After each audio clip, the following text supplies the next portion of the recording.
Now for a rule dating from 1677, but with a modern twist. This screencast lecture introduces you to the Statute of Frauds writing requirement. The topic bridges the formation and regulation categories in our graphical map of the course. The general Statute of Frauds requires a writing in certain enumerated circumstances. The most practically significant and frequently litigated situations are, first, contracts that transfer an interest in real estate, including sales, mortgages, and easements, for example.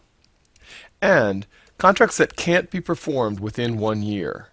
For example, a 2-year distribution agreement or an employment contract for longer than 1 year. The UCC Statute of Frauds in Section 2201 carries forward this ancient rule and adds contracts for the sale of goods for a total price of $500 or more. As you read in Minetti against Anchor Hocking, the general Statute of Frauds requires a writing signed by the party against whom the contract is to be enforced, and that writing must express the substance of the contract with reasonable certainty. The UCC Statute of Frauds similarly requires a writing signed by the party against whom enforcement is sought. But this writing need only be sufficient to indicate that a contract for sale has been made. These rules, and quite a few others, get a real workout in the hands of the eminent Dick Posner in his Minetti opinion. When Posner says that a case presents, quote, difficult and important questions, you know you're in for a treat, or a trick, as the season suggests.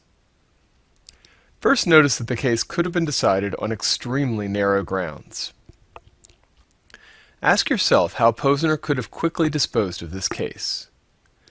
Please pause the video now to write down your ideas of what would be the simplest basis for resolving the Statute of Frauds issues here. Take a look at paragraph 19 of Judge Posner's opinion. Here you find easy grounds for satisfying both the UCC and the general Statute of Frauds. Under UCC section 2201, the second memo from Davis on June 12th was quite clearly a sufficient writing to indicate that a contract for sale was made. And under the general Statute of Frauds, the same second memo from Davis was a sufficient writing. Or the first memo from Schneider was a sufficient writing. Or part performance would have allowed enforcement of the oral agreement. But these simple grounds for decision would have precluded Posner's fascinating discussion of issues such as whether the judge should have admitted oral evidence about the memos. His sensible answer to this question is no. Otherwise, parties could use oral statements to bootstrap themselves around the writing requirement. He also investigates whether the UCC Statute of Frauds can be satisfied by a writing that precedes agreement. This time the sensible answer is maybe. It's not a good idea to use a written offer, nor notes made in preparation for negotiation. But yes, probably, for any writing that indicates acceptance.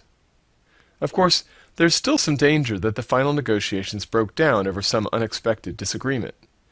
But other types of writings, short of a signed contract, probably offer no greater assurance about the party's intent.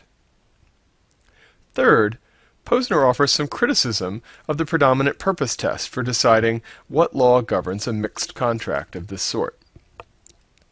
And he indulges in an extended analysis of whether the UCC's limits on part performance apply to mixed contracts. He makes a clever textual argument about the differences between transactions in goods and contracts for the sale of goods. And he explores the distinction between part delivery and part payment. As you can see, Posner's rule of thumb is when in doubt, write it out. To be sure, these issues are tricky and interesting. Just to take an example from the textbook notes, notice that installing a swimming pool in Kentucky is a sale of goods, along with the services necessary to make those goods merchantable. In Connecticut, it's a service contract that incidentally includes some goods.